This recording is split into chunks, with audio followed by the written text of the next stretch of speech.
Hello, this is Sergio Cicero from University of Cantabria, and I'm going to present this work entitled Multiwall Carbon Nanotubes Do Not Necessarily Improve the Fracture Behavior of the Epoxy Matrix, which I have completed in collaboration with my colleague Marcos Sánchez.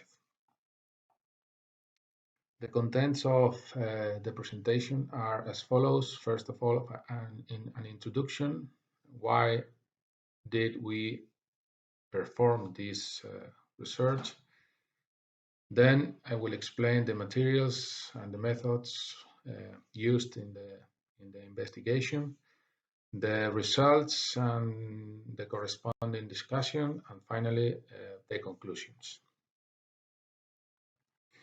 Well, if you make a literature review on how nano reinforcement affect the final properties of polymer matrix composites, it is clear that it is really promising technology. However, there are very few negative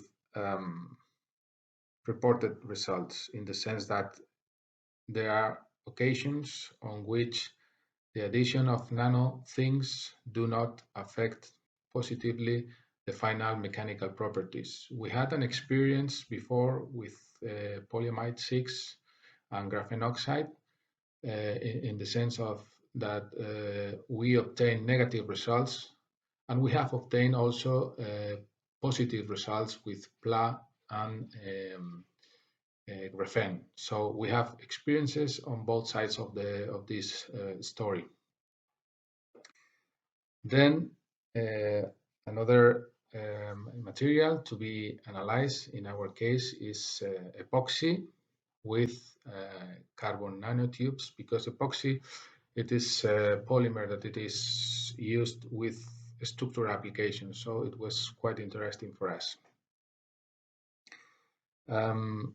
Coming back to or going back to the literature review, we have seen that the toughness of the epoxy matrices may be increased by adding carbon nanotubes. But we have also observed that the improvements in the mechanical properties are highly dependent on the dispersion process. We are, of course, not experts on this dispersion process. The material was not fabricated by us. It was contracted with an external supplier. But if you see the different papers dealing with this material, the final properties are very, very dependent on how the dispersion was completed. The literature also shows a possible threshold, which is between 0.5 and 1 weight percent of carbon nanotubes, beyond which there is no positive effects in the mechanical behavior for many reasons. The dispersion is more difficult. The links between polymer chains are very limited if you add more and more nano reinforcement.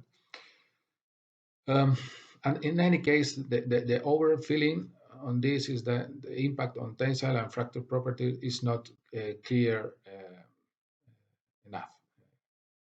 So we tried ourselves to clarify the situation.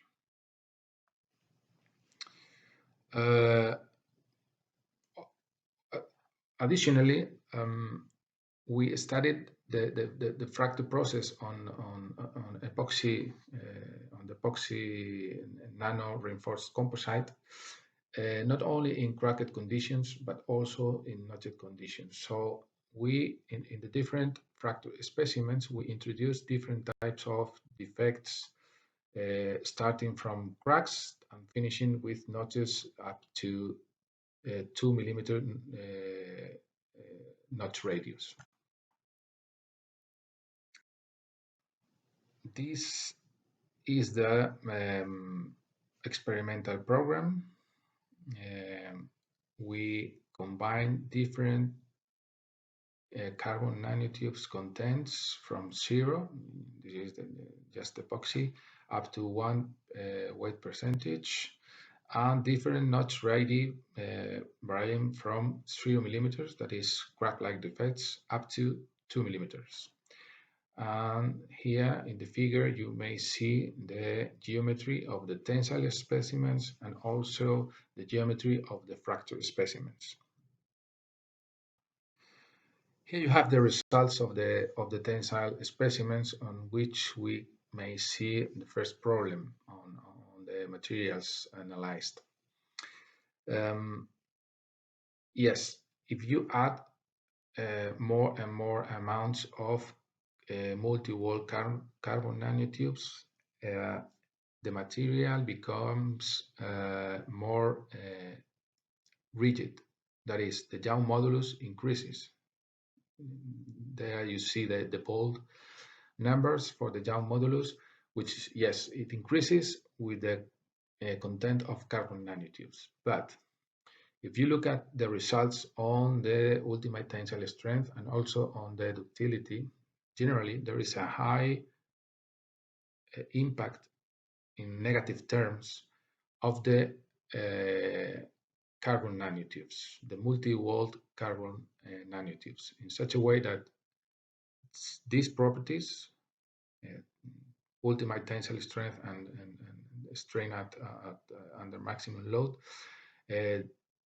strongly decrease with the amount of the reinforcement. And the explanation is very simple. The manufacturer didn't achieve a material without pores on the inside. I mean, the dispersion of the multi-wall carbon nanotubes seemed to be correct, but the proper material had a significant macroscopic defects on the inside, and this, of course, affects the fracture of the specimens. So it is clear from these results that it is not worth to continue analyzing contents above 0.1 weight percentage because the material is full of pores. So from now on, the fracture behavior analysis is restricted to pure epoxy and 0.1% content of carbon nanotubes. Here you have the corresponding tensile curves where there is a clear effect. Here we have, as you may see, the pure epoxy and the reinforced epoxy when 0.1% of carbon nanotubes, and above this value the results are really bad. I mean, the Young modulus increases, but the rest of the properties are very, very low. So what about the fracture properties? Here you have the results, and maybe everything more clear.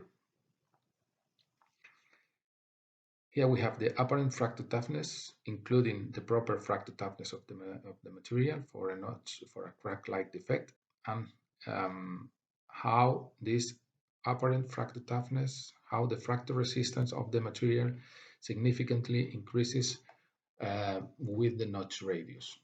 So the material has a very big notch effect, both materials, with a high increase on the fracture resistance when the notch radius increases. But it also I mean, it is not necessary to add carbon nanotubes to obtain these results, because pure epoxy also has this big notch effect. And considering the different values of fracture resistance obtained for the different notch radii, the results are pretty similar between the epoxy and the composite. except for these different results here, which are not conclusive in any case. We had a look into the fractal surfaces of the specimens to check whether or not the addition of multi-wall carbon nanotubes changed the fractal micromechanisms. And the answer was very simple. The answer is no. There was no change on fractal micromechanisms, and this is in agreement with the fact that the macroscopic property being analyzed, in this case the fractal resistance, doesn't change either. Same micromechanisms, same fractal toughness. So the main conclusions are as follows. Up to 0.1% of multi-wall carbon nanotubes, neither the tensile strength nor the fractal resistance were significantly affected. We basically have the same mechanical behavior. Although there was a continuous increase in both the Young modulus and the Poisson ratio when augmenting the amount of the reinforcement. Higher concentrations of carbon nanotubes, above 0.2%, produce a drastic decrease in the tensile properties of the resulting composites, and this was attributed by the presence of macroscopic pores. Concerning the pure epoxy and the 0.1 percentage material, they both developed a very similar fractal behavior with a significant and similar notch effect. And this has been explained by the fact that both materials have basically the same fractal micromechanisms. And as a possible way to continue this analysis, it is maybe worth studying reinforcement contents between 0 and 0.1, which is also reported in literature in some works. So that's all about our negative results on this particular composite. If you have any questions, they are obviously welcome.